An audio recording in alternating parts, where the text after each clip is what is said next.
Have you ever walked into a room and forgotten why you went in there? Or you meet someone and 2 seconds later you're like, wait, what was your name again?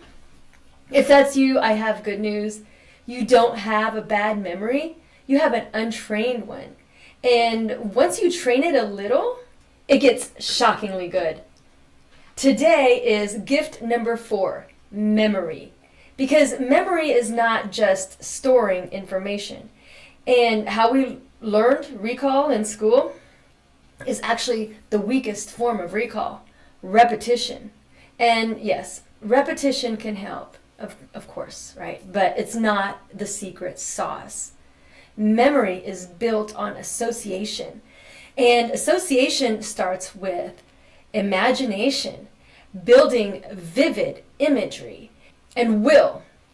Because if you're not present and you're not really in it, then your brain doesn't even tag the moment as important. So it's not that you forgot, it's that it never got filed in the first place. So, okay, here is the big idea. Your memory works best when you give it something vivid to hold on to. Your brain loves pictures. It loves stories. It loves weird. Honestly, it loves ridiculous. And that's why people can remember song lyrics from 1997, but can't remember where they put their keys. Now, I'm not going to do a deep dive today on word association because that is its whole own video. But I want you to know that it can change your life. Word association is where you use your imagination to turn words, names, tasks into a quick mental picture so your brain doesn't drop it. And here's the rule. The more ridiculous and vivid, the better your recall. And once you prove to yourself that, hey, wait, I can remember things easily, your confidence shifts. Your identity shifts. You stop saying, oh, I'm so forgetful. And you start thinking, oh, I am someone who can remember. And that's huge. If you want a great book to explore this, it's called The Memory Book by Harry Lorraine and Jerry Lucas. It is a classic on the subject. So, okay, now let's talk about my favorite part of this whole topic, future memory. This one gets kind of mind-bending, but in the best way.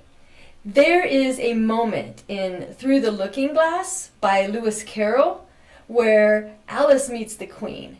And the Queen says something like, "Tell me, what did you do tomorrow?" And Alice laughs because tomorrow hasn't happened yet. And the Queen looks at her with pity and says, well, that's a pretty poor memory that only works in one direction. And I love that idea, because what if memory didn't only look backward?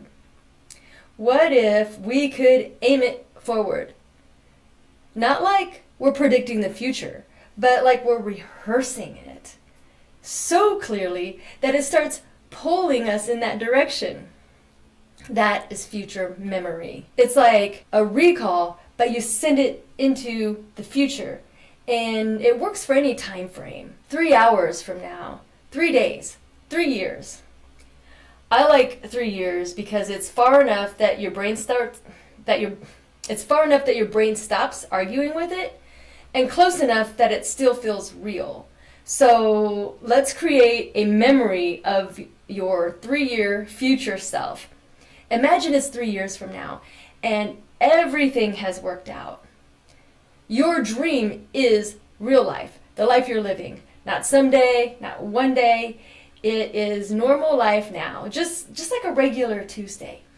And you run into your past self and you say, I am so happy and grateful now that my life is da-da-da-da-da, fill in the blank. Then you describe it vividly, your health, your work, your relationships, your home, your peace, and you go into detail like it's a memory.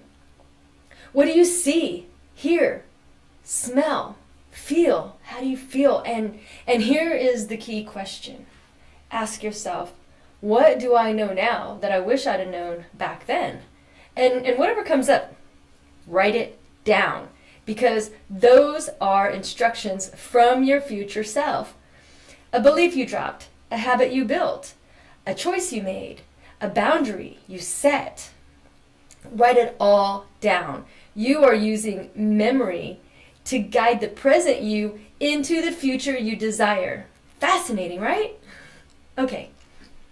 One last piece. Memory is mental, yes, but it's also physical. Your brain is an organ, and one part of the brain that's very connected to memory is the hippocampus. And some things that can make memory worse from the hippocampus are the same things that put a breakdown on your whole system. Chronic stress, bad sleep, chronic high blood sugar, low movement, low oxygen, and sometimes low levels of certain nutrients like vitamin D, B1, and zinc, to name some really important ones for the hippocampus. But I am not going into full supplement nerd today, but I do want you to hear this. If your brain feels foggy, that may just mean that you're stressed, underslept, undermoved, or just plain running on empty. And the best part is those are changeable. What's awesome is the hippocampus can improve when you support your body. So if your memory feels off, don't immediately turn it into, oh, well, I guess that's just me. No. Instead, just give your brain and your body some love and support. So, okay, let's recap. The 3 big takeaways. 1, your memory is not broken. It's trainable, and word association is a powerful way to train it with ridiculous images that make recall way easier. And we will go deeper on that later. And if you want a starting point, the memory book is a great one. 2, future memory and the 3-year future self exercise that helps you create a mental recall for the life you want to build. 3, your brain is an organ, and if you treat it well, it will reward you with a better memory. So, which memory-related deep dive would you want me to make first? Word association, future memory, or how to physically support the brain? I'd love to know in the comments. Tomorrow, we explore the invisible power you use to edit reality before it happens. The power of reason. So until then, keep exploring, stay curious, and show up for yourself every day. Bye for now.